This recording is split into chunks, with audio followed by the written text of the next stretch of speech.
Seven individuals will duke it out in the bloodiest battle of them all. I've just witnessed Fate Zero, and you know what that means, folks. Time to get your noble phantasms, because this is That Other Review Show. It's That Other Review Show, brought to you by Two Black Labs Audio and A Week in Geekdom. Welcome, folks, to another epic installment of That Other Review Show. I am your host, Giovanni Menendez, and like I said in the intro, we've just seen Fate Zero, one of the underrated classics, in my opinion, of modern anime, and by that I mean you should go watch it right now. I'm going to spoil a few things for you guys, so watch it and then come back and enjoy this epic review, or if not, you can just go ahead and we'll review this for you guys and tell you if you should watch it, buy it, leave it, rent it, whatever.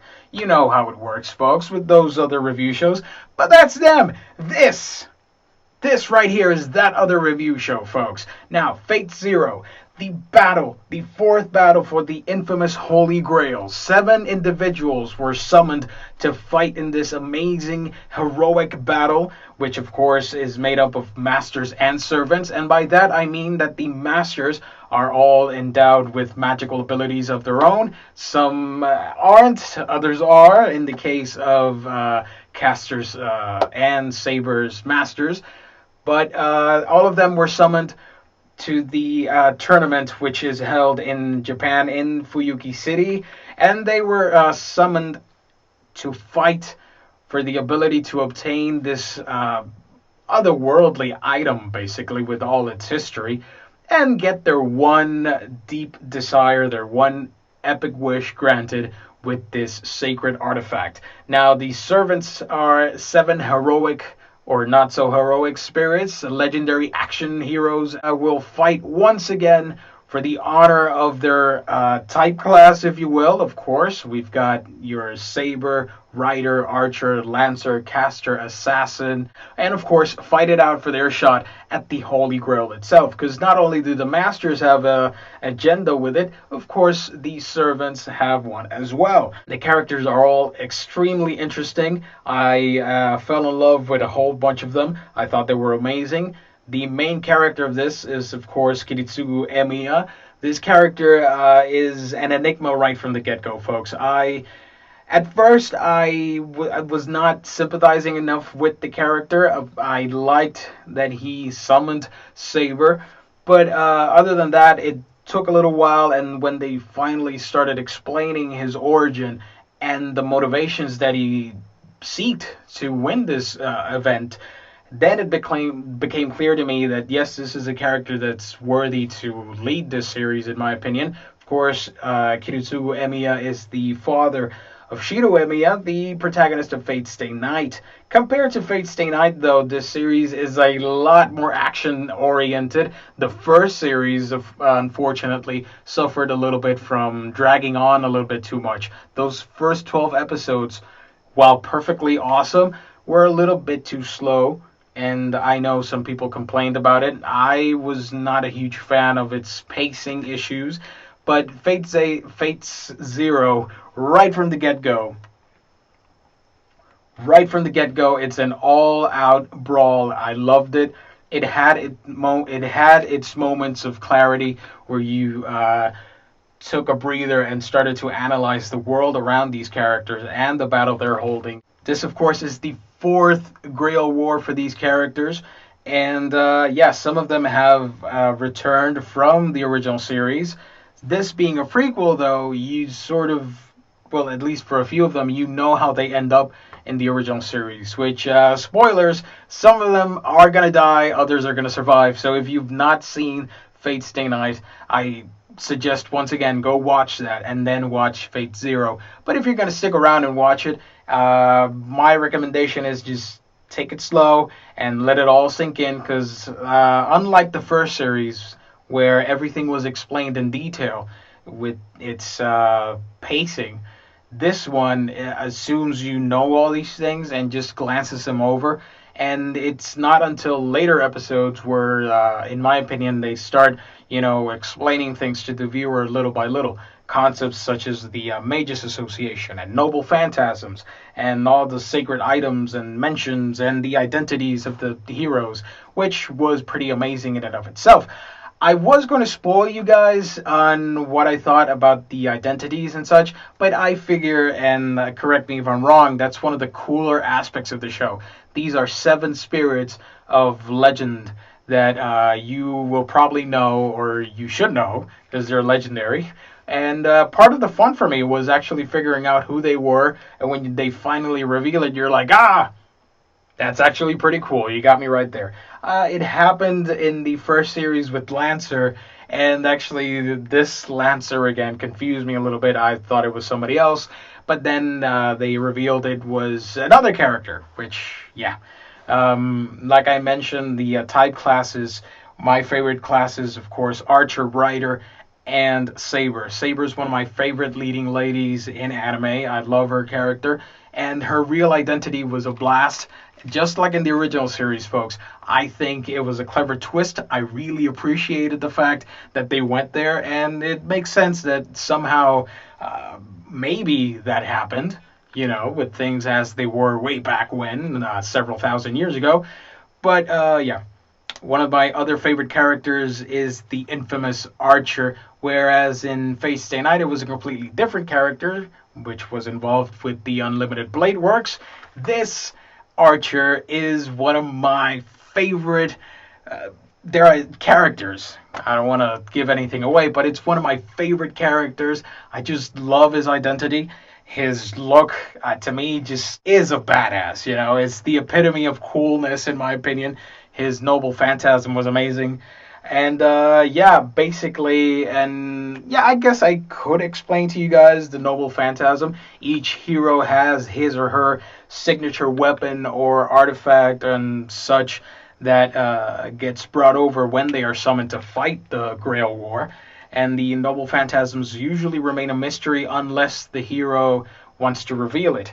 In the case of some characters, it could be a weapon or an artifact they can use in its entirety, or something mundane and boring as an old plain book. So, yeah, Noble Phantasms are great. It was really fun seeing everything mishmashed together, if you will, in this show. And that's one of the things I love of Fate Zero. It really takes its time to flesh out these characters, and you kind of want to learn more about them as the series progresses. Unfortunately, it's less than 30 episodes, so by the end, I really wanted more, but I thought it did a good job of encapsulating everything and just telling a cohesive Grail story, if you will. Especially because, well, you do know that there is another series, which is, of course, the original one, so it didn't really have to go beyond that. But it was great to see all these characters again in the case of the Emias and Saber and other characters that do show up once again. I won't spoil them for you guys, like I've said on multiple occasions now. But yeah, it's a great series. Specifically, one of the things, by the way, that irked me a little bit, I know it's Aniplex, and they have a tendency to go all out with their DVD and Blu-ray releases. That's okay. I love that. I'm a huge anime DVD Blu-ray fan. But at $80, I kind of question the ability for this show to attract new viewers. And call me crazy. You might say, oh, but this is meant for anime fans strictly and yada yada. But I think the main point of any show is to get as many viewers as possible. And I've seen 24, 25, or 26 episode series encapsulated in a Blu-ray box or a nice DVD box for $30, $40. That's kind of reasonable. 30 for a DVD and an extra 10 for a Blu-ray. But at $80, it is a hefty amount to pay for it. You can get it at Amazon, Right Stuff, and a bunch of other places I'm not going to give plugs to because they sure as hell don't need it. But yeah, you can get it, and of course you can get the bigger box with the Blu-ray stuff, which will set you back at least $100, which To me, I don't feel call me an entitled, whiny little person, but I really don't see the need to waste $100 on a TV show unless you're really, really into it and committed.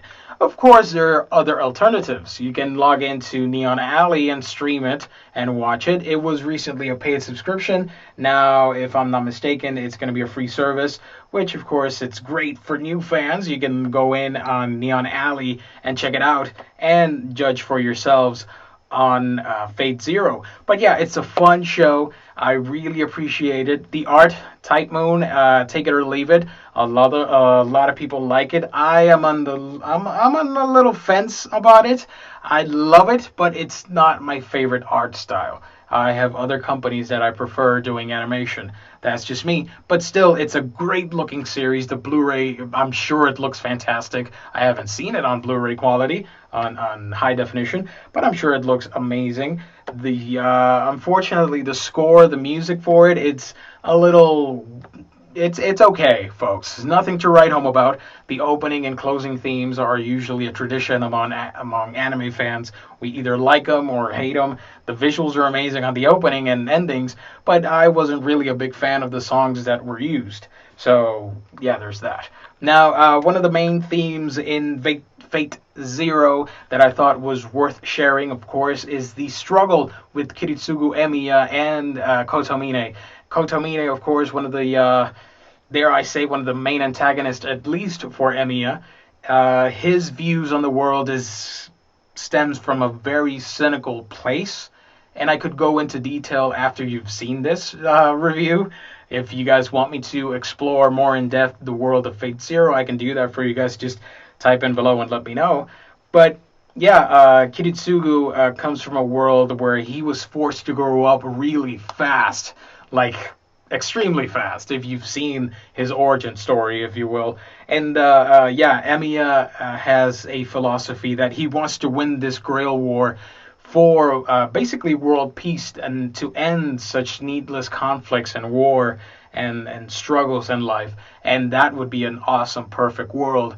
But of course, we know that in life, we can never have true happiness, folks.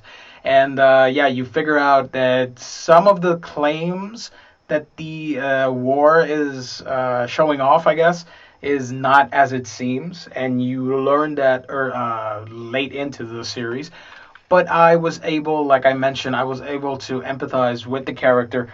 And while I thought it was great that Saber and Kiritsugu did not really agree, let's just say they agreed to disagree. They had a mutual understanding of each other, but not necessarily were into the way each other conducted their business. Of course, Saber is all about honor, as well as other characters. It's all about knighthood and chivalry, like knights, samurai, all that stuff, which I thought was a pretty cool contrast between the two characters. Um, and yeah, Emiya is a fascinating character. I really like the idea that to get world peace, is it achievable? At what price? And I'm going to reference a really cool heavy metal song that I really enjoy. If you were to put a price on peace, who would actually buy peace? See what I did there, folks? So, yeah, the main theme, I guess, that I'm going to explore on this review, after you watch it, come back and see if you agree with me. I think one of the main things, like the original Fate Stay Night, the theme of dreams and achieving goals, and basically Emiya represents that child in all of us that wants to be a hero, that wants to save the world and see it a better place, a peaceful place. When you start as a kid, you always have this ambition that you want to succeed and you want to be the best that you can be and save the world, because let's face it, that would be pretty badass and pretty cool. But as you start growing up, you start to see the underbelly of how the world really works, and you're like, this is pretty effed up. And in some occasions, yes, by adulthood, we sorely miss this and we start losing this ambition to succeed in life. Well, not succeed in life, but succeed in that aspect of the hero worship. I would like to clarify. But yeah, I thought it was pretty interesting. Whereas Shiro in the Fate Stay Night anime really represented that kid in all of us and actually went through with it, and that young, naive self that just says, you know what, screw everything, I'm going to go for it and I'm going to achieve my goals and be the hero that I know I can be. Whereas Emiya is forced to realize that, you know, this is just a silly kid's dream that cannot be done, which I thought it was pretty cool. I'm on the fence on both arguments. I guess I'm at the point in life where I do recognize how screwed up this world is, but I'm still hopeful for it, and hopefully that will never change, because there is good in a lot of people, folks. You've got to believe that. Otherwise, this would just be a living hell. And yeah, I thought for a main theme, it couldn't get any more epic than that. The characters are fantastic, like I mentioned. And what else am I missing? Fate Zero, folks. It's a great show. And to me, basically, it's like the Game of Thrones of anime. You've got a little bit about everything. Political intrigue between families, bloody conflict, monsters, and like weird stuff that goes on, especially with Castor. That was a really well done character. Dan Warren did an amazing job with the voice work. I thought that was one of the better voiced characters in it.